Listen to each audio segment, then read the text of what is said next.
Happy Sunday, everybody. Welcome to the Big Read Kickoff. My name is Mike Midlow, Program Director here. I want to thank all of you for coming down, and also all you folks in internet land who are watching this on fishtrap.org or on Fishtrap's YouTube channel. We're happy to have you here too. This year, this is the 18th year Fishtrap has participated in the Big Read or Fishtrap Reads program, and I'll tell you about that a little bit. But this year's book, of course, is the Catalog of Unabashed Gratitude by Ross Gay. I'll tell you a little bit about that in a second. But first, Fishtrap has presented the Big Read every year since 2006 as a way to bring a great work of literature to our communities by providing public events, discussions, and free books to Wallowa and Union County schools and libraries. The Big Read is a program of the National Endowment for the Arts. In partnership with Arts Midwest, the program broadens our understanding of the world, our communities, and ourselves through the joy of reading a good book together as a community. The program is also supported locally by neighborhood businesses, foundations, and organizations, including Cook Memorial Library, Community Bank, the Book Loft, Oregon Arts Commission, and the Bronze Antler. Thanks, folks, for making this possible. Also, other partner organizations, including all the public schools, Art Center East, EOU Library, etc. So this year, why did we pick Catalog of Unabashed Gratitude this year? I've gotten that question a few times. Over these 18 years of doing the Big Read, we've done classics like The Adventures of Tom Sawyer, The Grapes of Wrath, Joy Luck Club, True Grit, Wizard of Earthsea, but we've never explored a book of poetry together. And I think that's sometimes because of the preconceived notions of poetry as being kind of heady or dense, and sometimes it's hard to grasp it. But this book is not that. This book is very, very different in the way that, well, the quote I'm going to say is from the Poetry Foundation. They said it best, is that Ross Gay's Catalog of Unabashed Gratitude feels like the first time you open the window in spring. These are poems that explore gratitude. They'll spark conversations with your friends and family, your clubs, your coworkers. So we encourage you all to just pick up a copy and join in. They're available at the Book Loft. They're available right now.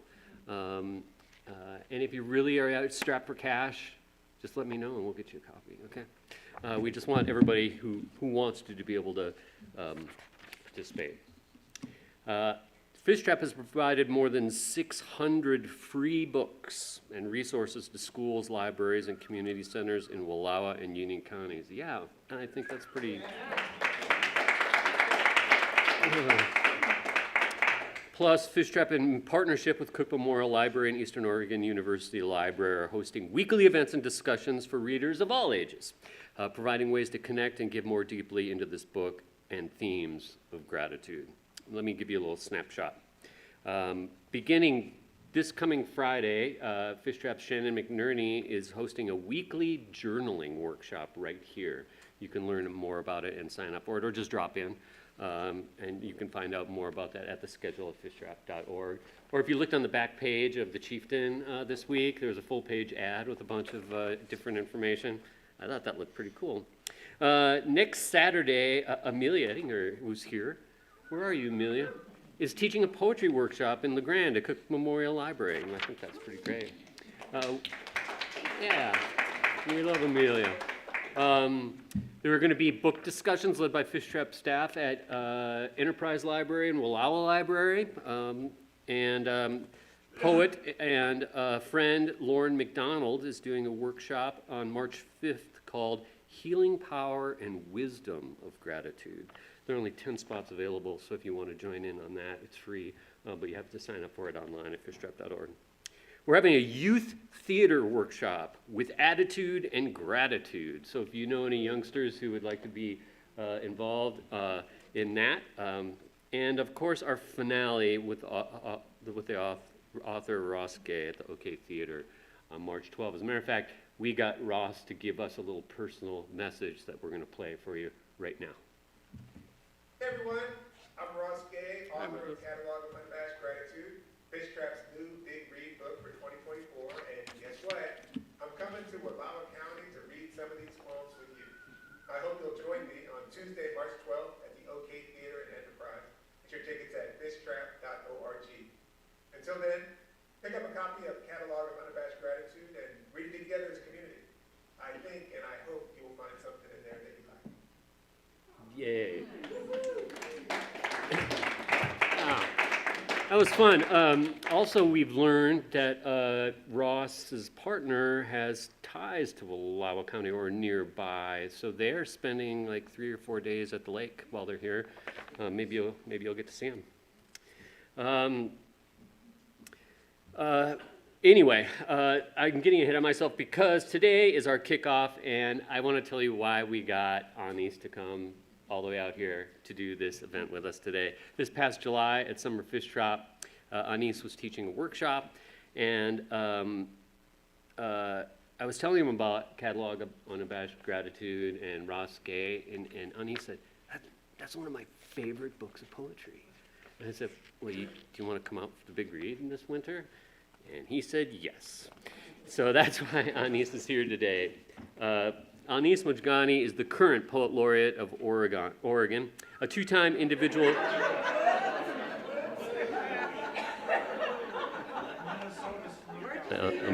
I'm reading the script. A two-time individual champion of the National Poetry Slam and winner of the International World Cup Poetry Slam. He's been awarded residencies from the Vermont Studio Center, Caldera, the Southwester, the Oregon Literary Arts Writer in the Schools program, plus many more. A recipient of an Academy of American Poets Poet Laureate Fellowship, Anis has done commissions for the Getty Museum and the Peabody Essex Museum. His work has appeared on HBO, National Public Radio, and is part of the Academy of American Poem a Day series. Known for his performances and well-regarded for them all over the world, Anis has performed at hundreds of universities across the U.S. and festivals around the globe, such as the Sydney Writers' Festival, Jamaica's Calabash Festival, and Seoul's Young Writers' Festival. Jeez, Anis, that's great. And for audiences as varied as the United Nations and the House of Blues, he's the author of 6 books of poetry. Originally from New Orleans, Anis now happily lives and writes and reads poems from his window out loud to the world from Portland, Oregon. Please welcome Anis Mojgani.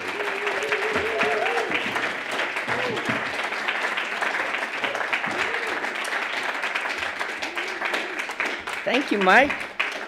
This is...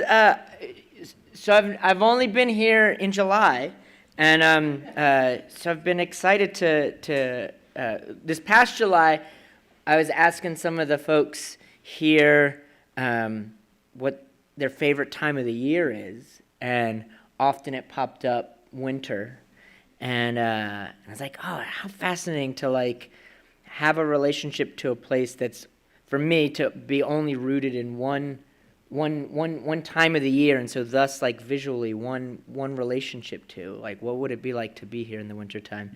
And so have been very much looking forward to coming out this way. But I also realized, like, as soon as you introduced me and I was walking up, it was like, I also have only read here at Fishtrap, you know, like as in at Summer Fishtrap. Like, I've never done a reading here in Wallowa County. That wasn't part of Summer Fishtrap. So this is really nice for me, and thanks for coming out. And it's particularly nice for me, you know, as Mike said, like, I mean, I adore this book so much. I feel so stupid because it's like I legit cannot read this book without crying, and I feel almost even just like having a moment to speak on this book makes me want to like open my it cracks my heart open. You know, like I think that what Ross does in this book is just like I don't know, like I don't want to say like it's a miracle, you know. On one level that feels almost sort of like an easy thing to say when somebody creates something really beautiful in the world. And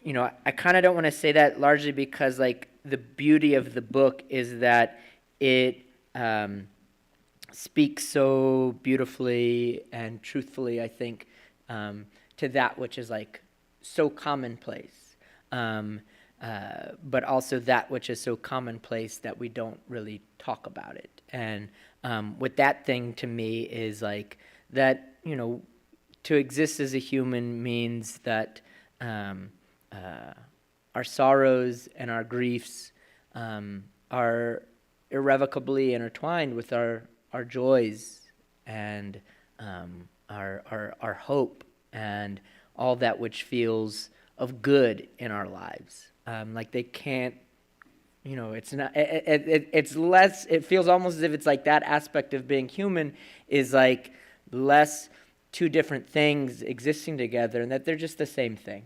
They're just the same thing, and you know the way that like the back of a cat is part of the cat, just like the belly of the cat is.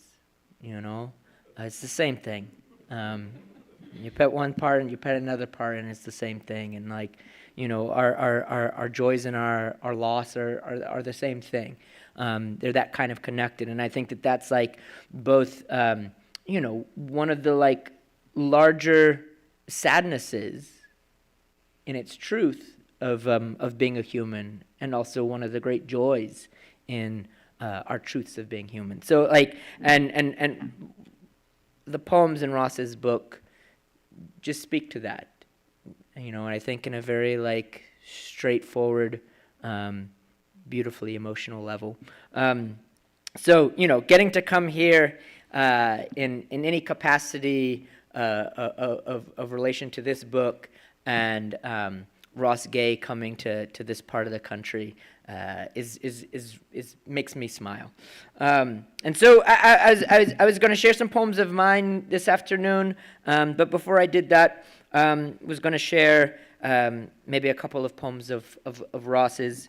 I probably won't share my most favorite poem in the book because it's a 9-page poem.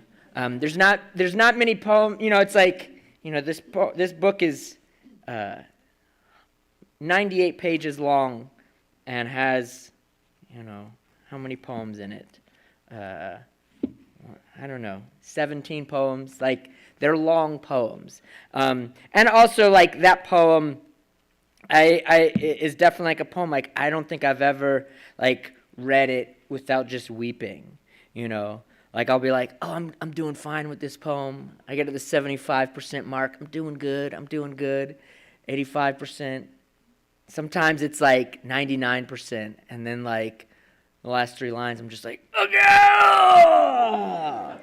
And that poem is called Spoon. And I just think it's, you know, because, like, you know, I just, you know, spoke a little about how, like, I think that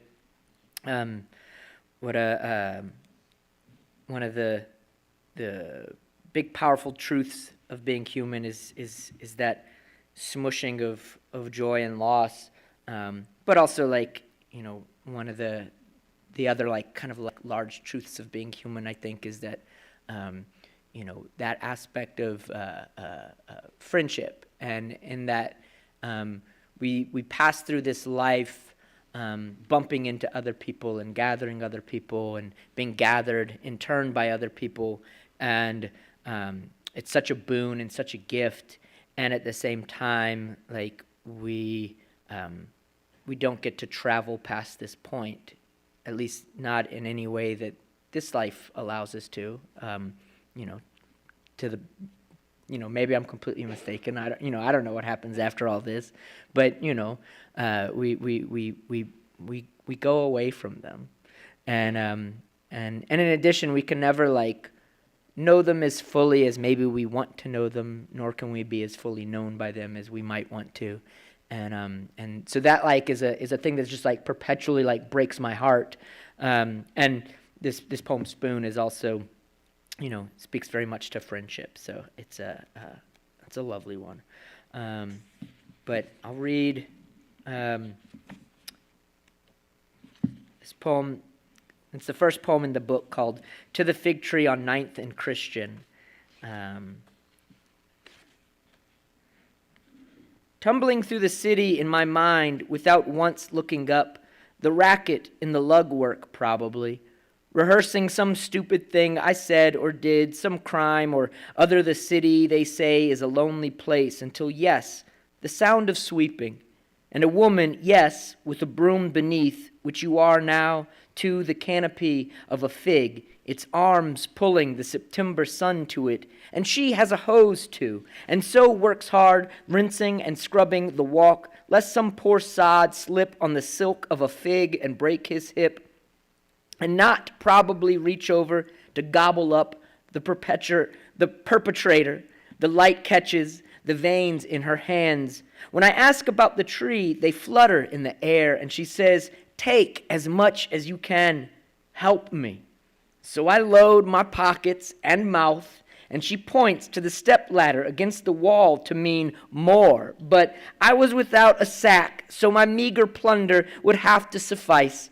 And an old woman whom gravity was pulling into the earth loosed one from a low-slung branch, and its eye wept like hers, which she dabbed with a kerchief as she cleaved the fig with what remained of her teeth, and soon there were 8 or 9 people gathered beneath the tree, looking into it like a constellation, pointing, "Do you see it?"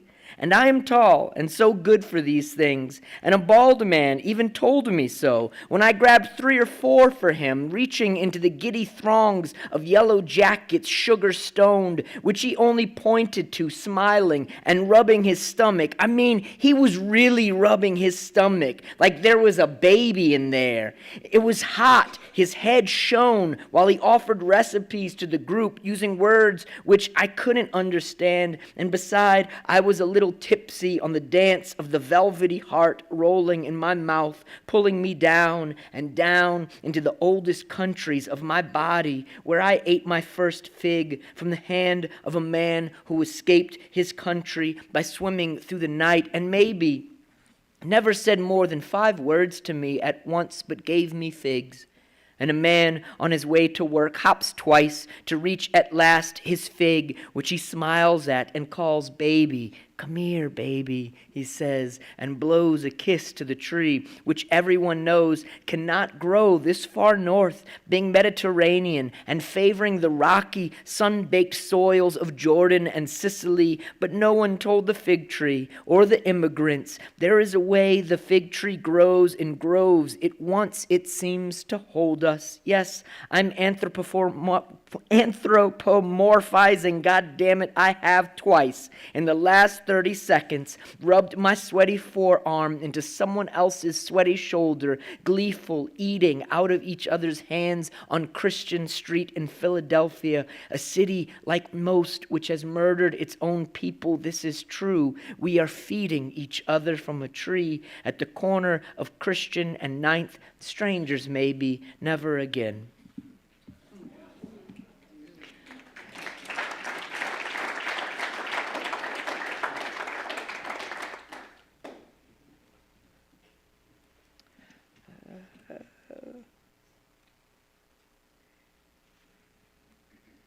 Where did it go?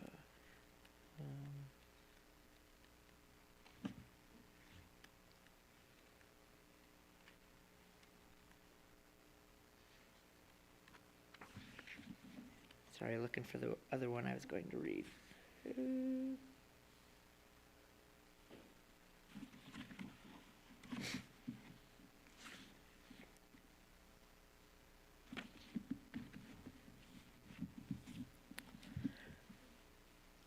It's called, this one by Ross is called Feet. Friends, mine are ugly feet. The body's common wreckage stuffed into boots. The second toe on the left foot's crooked enough that when a child asks, "What's that?" of it, I can without flinch or fear of doubt lie that a cow stepped on it. which maybe makes them fear cows, for which I repent in love as I am with those philosophical beasts who would never smash my feet nor sneer at them the way my mother does. We always bought you good shoes, honey, she says. You can't blame us for those things. And for this and other reasons, I have never indulged in the pleasure of flip-flops, shy or ashamed, digging my toes like 10 tiny ostriches into the sand at the beach with friends who I'm not sure love me, though I don't think Tina loved me. She liked me, I think, but said to me as we sat on lawn chairs beside a pool where I lifeguarded and was meticulous at obscuring from view with a book or towel my screwy friends, "You have pretty feet," in that gaudy cement mixer Levittown accent that sends all the lemurs scaling my ribcage to see. And she actually had pretty feet. And so I took this as a kindness incomparable and probably fell a little bit in love with her for that afternoon, with the weird white streak in her hair and her machine gun chatter and her gum snapping, and so slid my feet from beneath my Power Man and Iron Fist comic book into the sun, for which they acted like plants, opening their tiny mouths to the food hurtling to them through the solar system. And like plants, you could watch them almost smile, almost say thank you. You could watch them turn colors and be almost emboldened, none of which Tina saw, because she was probably digging in her purse or talking about that hottie on The Real World, or yelling at some friend's little sister to put her ass in her trunks, or pouring the crumbs of her Fritos into her thrown open mouth. But do you really think I'm talking to you about my feet? Of course she's dead. Tina was her name, of leukemia, so I heard. Why else would I try sadly to make music of her unremarkable kindness? I'm trying, I think, to forgive myself for something I don't know what. But what I do know is that I love the moment when the poet says, I am trying to do this, or I am trying to do that. Sometimes it's a horseshit trick, but sometimes it's a way by which the poet says, I wish I could tell you, truly, of the little factory in my head, the smokestacks chuffing, the dandelions and purslane and willows of sweet clover prying through the black top. I wish I could tell you how inside is the steady mumble and clank of machines. But mostly I wish I could tell you of the footsteps I hear, more than I can ever count, all of whose gaits I can discern by listening closely, which promptly disappear after being lodged again, here where we started, in the factory where loss makes all things beautiful grow.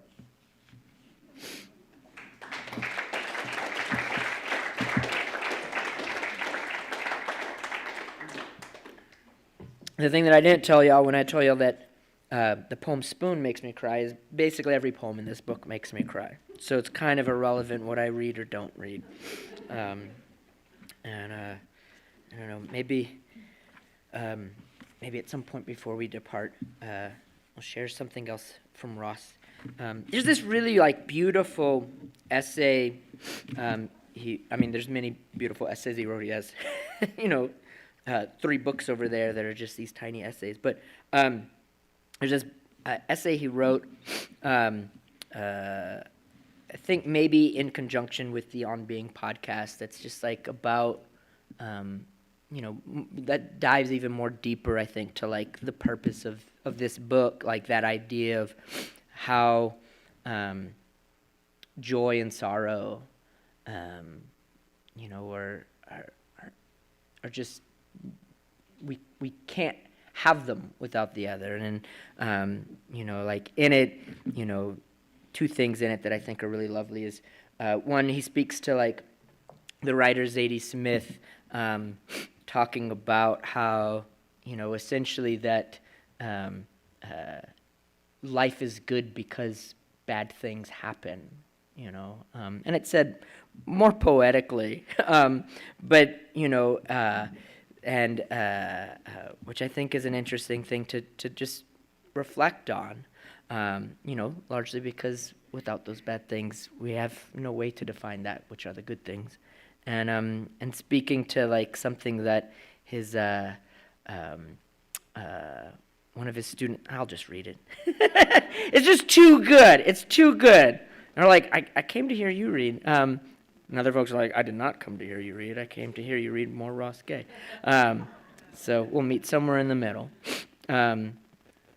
He says towards the end of this essay, but I hope some of you or all of you will read the whole thing. But among the most beautiful things I've ever heard anyone say came from my student Bethany, talking about her pedagogical aspirations or ethos, how she wanted to be as a teacher and what she wanted her classroom to be.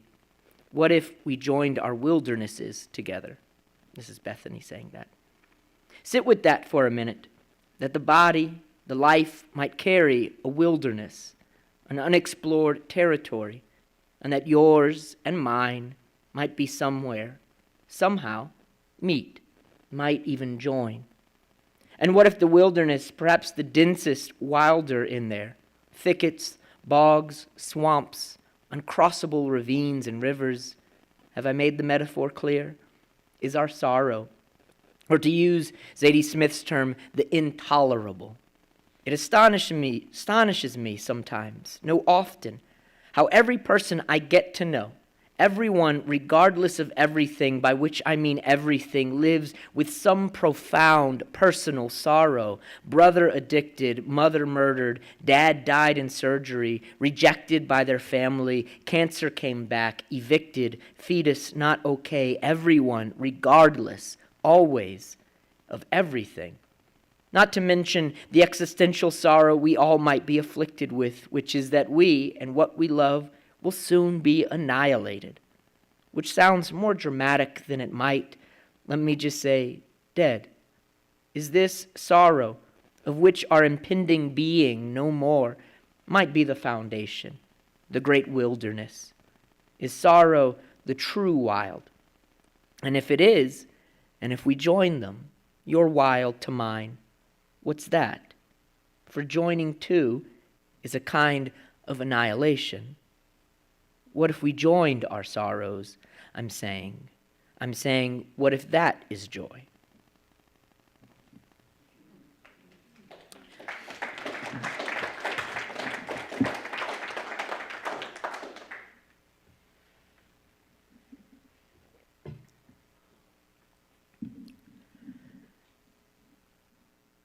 Sometimes I would lay in the garden and I would pretend I was a carrot. Sometimes I would curl my head under the leaves and I became a head of lettuce. Sometimes I would bury my soft paws in the softer earth and I was a rabbit. Sometimes in the garden I was a rock, sometimes two rocks, sometimes becoming three rocks. Sometimes in the garden as a rock I was picked up and held cool and smooth in a palm, or warmed by a sun from above.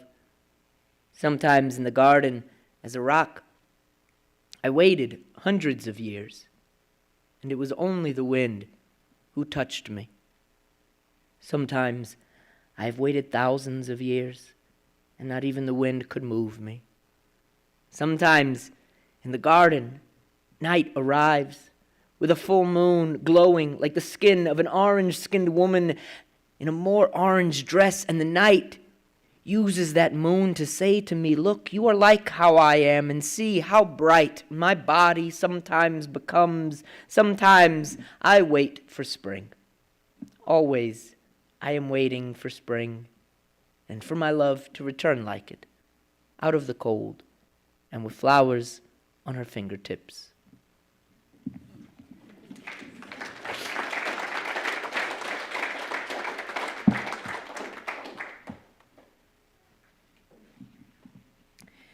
I realized I didn't really, I thought I knew what I was going to read, but I actually don't. But in the wake of sharing some of the poems from Catalog of Unabashed Gratitude, I'll start off with this poem called Things I Love. The blues a night sky makes the bowls it holds for the stars to shine inside of, the sound of a fire moving its tongue against the wood, riding bicycles with friends, learning of the lives of others, getting to know our best and worst birthdays. I love a holy sunset, which feels like the sky is praying to me, to us, asking us to look at it and know the fierce colors that lay in its clouds, that even the sky needs but the right hour, the right persons looking up at it, knowing what beauty the sky holds inside itself, just waiting to pour forth. I love the crows en masse. They're crossing inside that prayer, bunched together in their loudness at day's end, their flight looking like the sky breaking apart to spread itself farther. I love a spreading further in order to come closer, to see what we might arrive at, a wandering with intent. I love not making plans and making plans. Scheming schemes, building the idea of an art like it was a boat becoming bigger upon being greeted by the water it asks to touch its hull. How the ocean wants to hold us but doesn't always know how. I love that even the ocean doesn't know things. Even the ocean struggles to move against its nature and in this way maybe becomes something more. I love colors, how they lay on us and hold us, when they make an object but a plane of their shade, the way they solid and smooth and spill and wash pale or so deep. I love colors so much. How do I love a thing so much that has no form, nothing to touch, simply is, though I suppose is this not what all love is? Even an object holding our love is but a placeholder for us to try and with our palms touch the intangible, how the body too becomes like this. I love writing love poems, more so the living of them. I love writing in ink a scrap of a note, even as my desk becomes flooded by scraps of notes, whether they say fuzzy rhythmic vocals, or a sunflower taught me a poem, or the emptiness, a missing, or are simply measurements for my sleeves. When the sun lands on one spot, I love this. Eating fruit off a bush on a street, or pulled from a tree, or fallen from a branch like an offering, hugging friends goodbye, even though I hate goodbyes. When full houses become empty but for me, when an emptied house becomes full again, learning something new. The thought of sewing a quilt with a friend and their mother, taking February to begin piano lessons. The piano. I love the piano. I love when someone plays the piano when you didn't know they could play the piano. When they don't feel they know how to play the piano.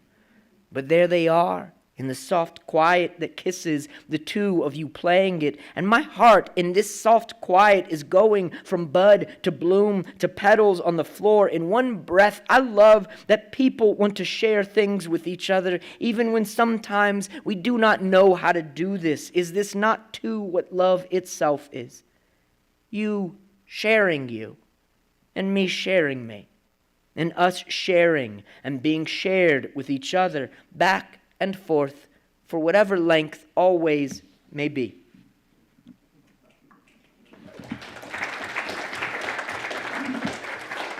Thank you. Do you remember when, after we had been eating chicken and rice, and I said to you that I always love you, but today, right now, I'm in love with you? And you smiled sheepishly and sweetly and at the same time, and I said to you that your face, it looked like an ocean agate glowing. Do you remember this? Surely, my love, you must. It was just last week. And it was such a very sweet thing for me to have said to you. And such a sweet way for you to have made me feel. So sweet, I had to write it down. Here, for you, for me, for us both.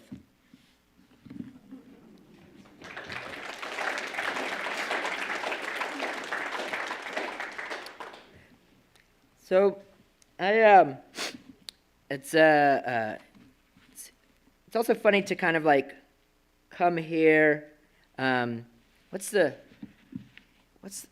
opposite of awake? Like, not as in like dying wake, but like the wake of that a boat leaves, and the aftermath. Like, what's the before math? Awoke. Well, like in the woke of this book, coming here, it's interesting. I realized to like come here because like my book before this most recent one of mine was all about grief and loss, and this most recent book of mine is all about love. I wrote this book kind of like seeking to, explore and honor and write towards love and the way that, all sizes and smallnesses and shapes and languages of it and experiences of it, whatever the type of love, so to speak, that it might be, all of it is but, additional carvings of ourself to like be carved to a greater capacity, to be able to interact and engage and give and receive love.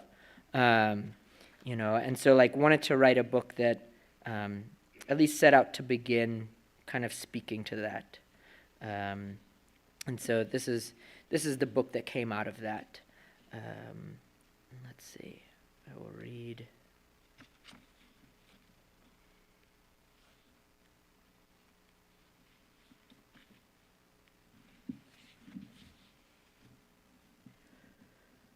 It went May, June, June, June, June, October.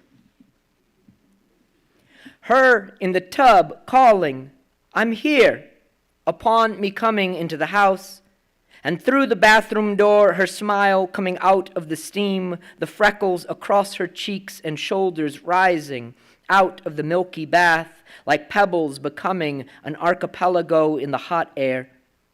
I kiss her shorelines, her lips I love so much, our smiles becoming one, my face wet from hers, up to my wrists, my hands in the water, her elbows, ourselves deepening in the wet together. While outside the bathroom's wrinkled window, the figs on the tree in the yard were not yet then in bloom. When they grew on the smaller tree up front, like a bruise becoming a flower, but still in the before of the blossom, purple and heavy with seed, blanketed by sweet, she brought me some. From the bowl she filled with them. They were better than knowing a poem by heart. They were a poem, known by the heart. She picked more, and we sliced them together into small bits, laid them out on the layers of pans, and she dried them out overnight. They were so soft, so delicious, nothing cold about them, but they were not plums, but a different poem from a different tree in her yard. This still was in summer, perhaps and probably after or before a day we swam, jumping off the hot stones like we were somewhere in the Mediterranean and not Milwaukee, Oregon, leaping into the green wide place of the river where it bends past the big houses, curves around Elk Rock, and heads south into the sun, where we would kiss upon rising from under the water, our faces wet, climb out of the waves made from the boats passing to sit and marvel at the beauteous height of the stone wall that rises on the other side of the river, like we were swimming outside a palace, escaping its shadow for the kingdom of our own sunlight, which let the day dry our skin warm and then jump in again. What a marvelous time June is. The month of both our births, a month of both our hurt hearts birthing themselves again, especially when the month stretches itself through the months to follow, as if again birthing itself again, side by side in the splash, rising like freckles out of the water, waving, becoming archipelagos, islands that curve towards and under the water, connecting into one another. Thank you.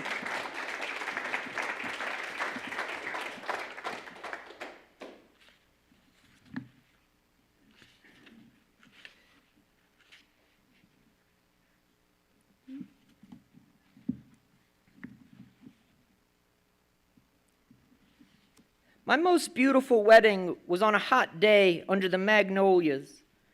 And after birdseed was thrown into our laughing mouths, sticking itself to the sweat on our limbs, we crossed Magazine Street, and in the warm water of the tub I lowered my kiss. Darling is the word she once used to name me home.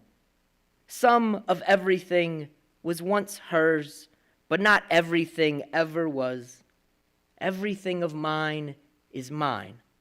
Feeding pancakes to the birds off the Bleecker Street fire escape, the way the -30-degree night in Fairbanks froze my nose hairs, the moose I saw past the glacier, my birthday breakfast of ice cream and Oreos the morning after turning 13, the snow-colored constellations of the clouds moving over Salvador as a nation dressed in white set flowers down into the waves on New Year's Eve, kissing Emily against the sink top in a hotel bathroom in Augsburg, Sarah taking baths on Barber by candlelight, the fox my sister and I saw off Lake Michigan, 4th of July, my sister telling me to not get too close as it looked sick, how it and I stared, and I cannot recall who disappeared first, and now how by way of me remembering the fox always comes back, how always the flock in the sky curves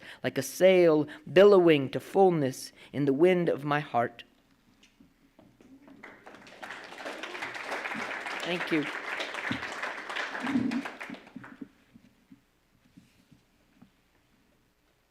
It's called When She Was Young, Rilke Spoke to Her. My mother gave me books of poetry because she knew I loved poems, and she too had loved poems. While wanting to not chase me away, perchance, simply by stepping towards me with something we shared, why is this? That we so often run from something beautiful another offers up to us, even as it is the very thing we are holding in our own hands, or the very reason that we came here into this garden as others slept, that we might pick the light from off the fragile leaves, only then to be found by someone in the night doing what we all do, loving something outside of our body, because it makes the something inside our body make a sound that we wish to hear more of. And this someone standing across from us in the garden bed is standing here too, because they too love something that sounds like us and looks like them.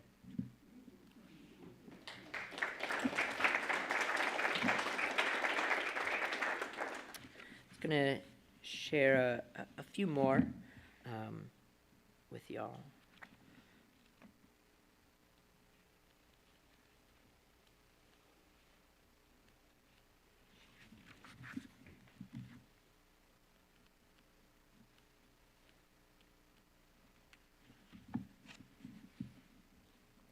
I do not remember if it was August, like his coming and his going, but it must have been, as July was when he was found.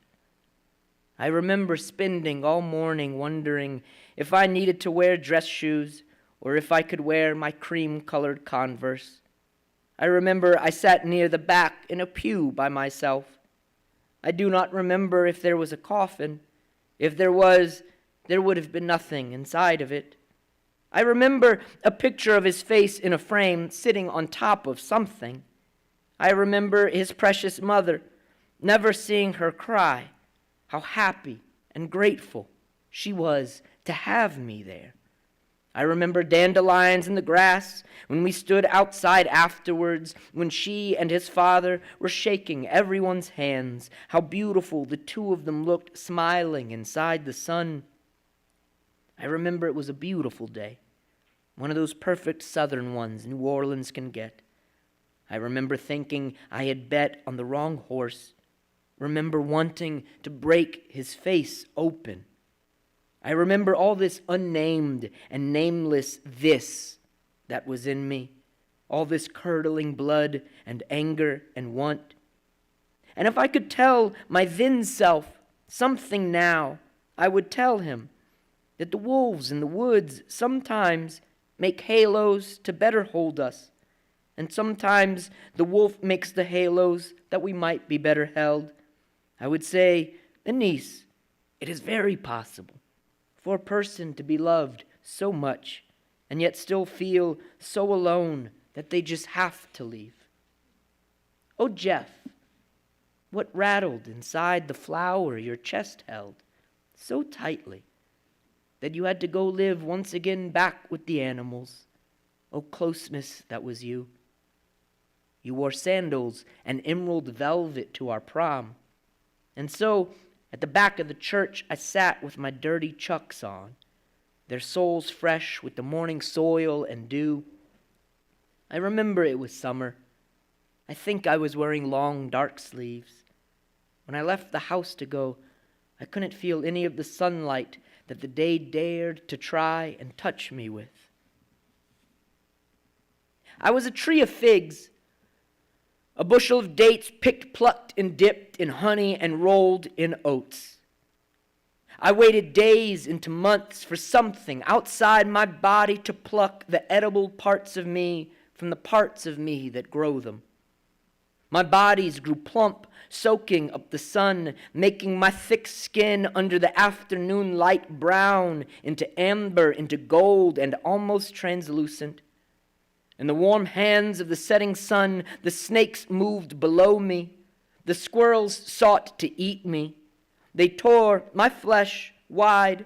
The seeds they couldn't fit in their cheeks they threw to the dirt. The snakes that crawled above me, I clung to the underside of their bellies, praying that in the absence of wind that might have carried me to the soft soil of the far fields, that the slither of their leather might instead crawl me there with them. Do not let them tell you what in you should grow and what in you should kill. They did not spend the years held by hands under the dirt for the purpose of dark gardening. Some were there as it was done. Some of them watched. And when you, halfway climbed, were halfway torn from out the earth and went to bathe the dirty from your arms and back, only to find the dirt was actually holes, actual pieces of your body, now actually gone. Some of them wondered why you could not just clean yourself. There are strawberries upon the underside of the bed growing, you scratch so hard at, and through the softness you rest upon to pull their small bodies out from the cracks, for you too were once a small body, falling upwards from others, had too once a grandmother, and how so very much she loved you, peeling oranges and grapes just to watch your very small mouth chew. Anis, may your heart like the moon grow big and full, and in this absence of light, new.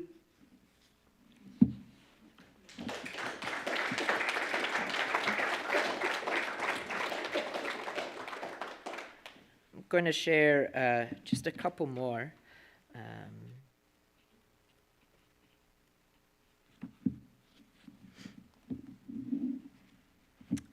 This is called Hun, H-O-N, or we have both traveled from the other side of some hill, one side of which we may wish we could forget. Love me stupid, love me terrible, and when I am no mountain but rather a monsoon of imperfect thunder, love me. When I am blue in my face from swallowing myself, yet wearing my best heart, even if my best heart is a century of hunger, an angry mule breathing hard or perhaps even hopeful, a small sun, little and bright.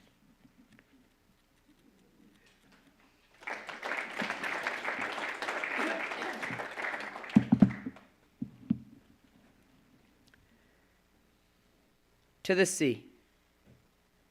Sometimes when you start to ramble, or rather when you feel you are starting to ramble, you will say, well, now I'm rambling. Though I don't think you ever are. And if you ever are, I don't really care. And not just because I and everyone really at times fall into our own unspooling, which really I think is a beautiful softness of being human, trying to show someone else the color of all our threads, wanting another to know everything in us. We are trying to show them, but in the specific of you, here in this car that you are driving and in which next to you I am sitting beside, with regards to you and your specific mouth parting to give way to the specific sweetness that is the water of your voice tumbling forth. Like I said, I don't ever really mind how much more you might keep speaking, as it simply means I get to hear you speak for longer. What was a stream, now a river.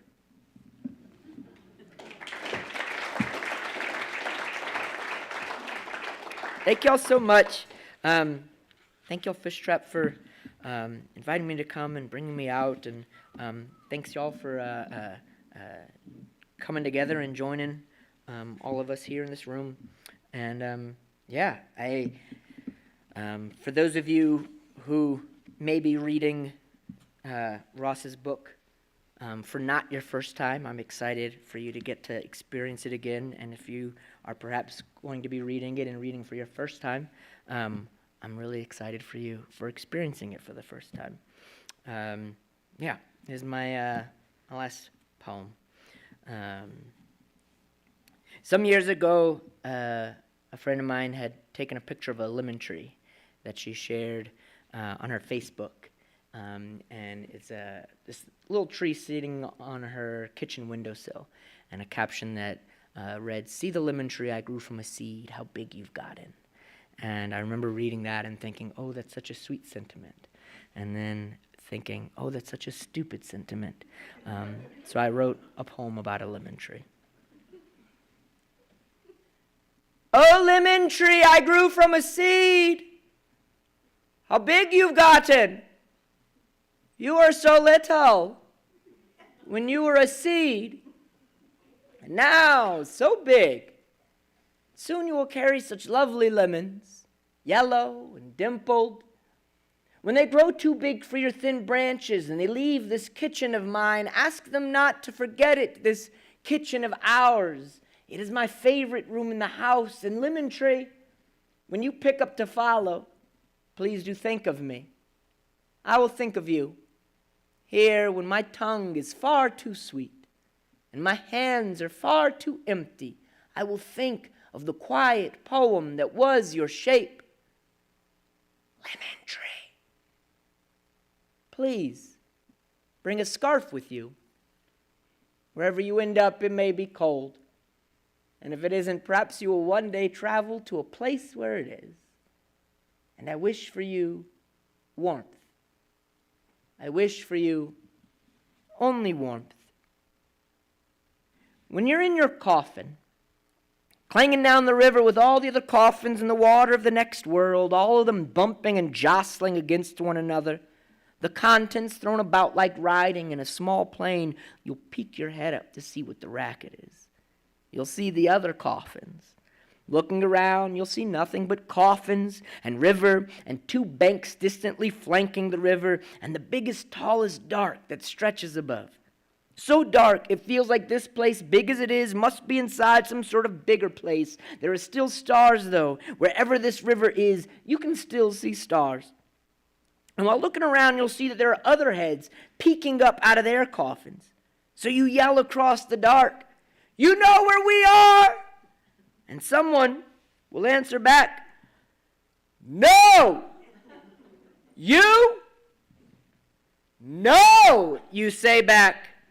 So you ask somebody else, "What about you?" "No, I wonder where this is." And someone else will say, "I don't know, but it's big." And someone else will say, "Yeah, it's vast."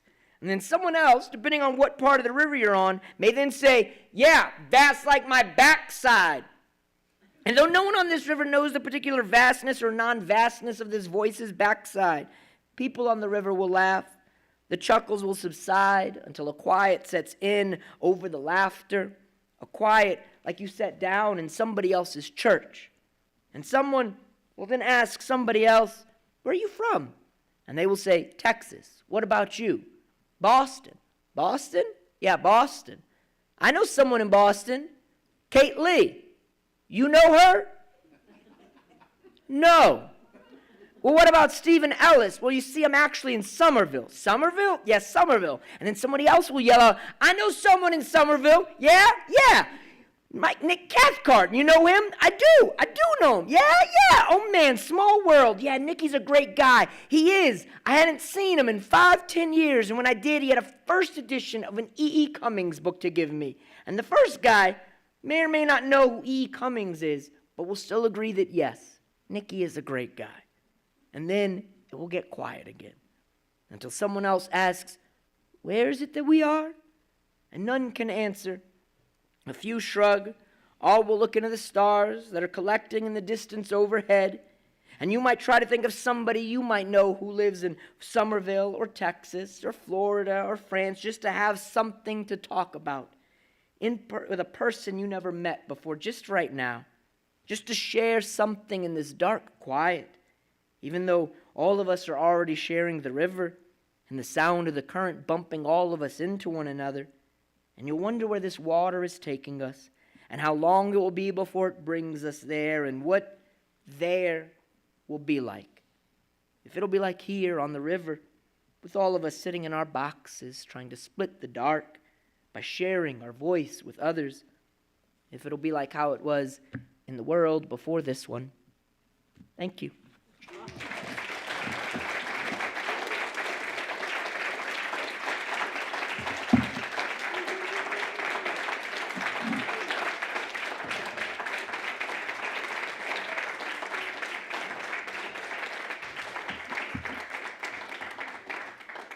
Thanks, Anis. You folks will have a chance to visit with him, and maybe even there are a few books over here, and Anis brought some too, and take a minute to visit with our Oregon Poet Laureate. In addition to some of the events and the books that we're having, Jennifer Hobbs has this really cool idea to explore the idea of gratitude over this next month. It's something tangible. I'll let her tell you about it. Come on up.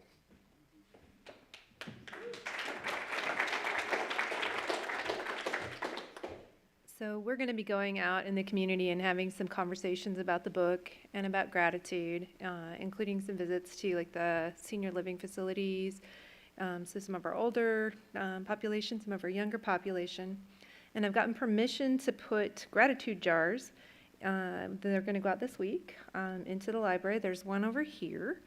And we're just inviting people to write down something that they're grateful for. You can do this anonymously. If you want to send us a photograph or something more complicated, you can use our Facebook page, or you can use any one of, well, not any one of us. Use my email, jennifer@fishtrap.org.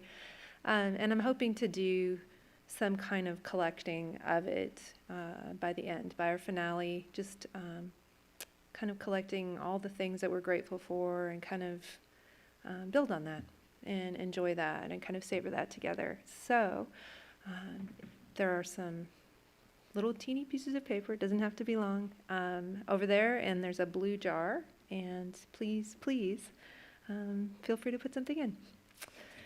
And yes, and I'm calling it the Gratitude Project. I named it this, thinking, oh, no one has ever done something like that, and then I found out there's a book called the Gratitude Project. So yeah, so many times you think, oh, I've come up with something. Oh, yes, somebody else already did. But it's our Wallowa County Big Read Gratitude Project. Totally unique, and please participate often, and thank you. Grateful for you. And please eat some of these cookies that I brought so that my family doesn't have way too much to be grateful for.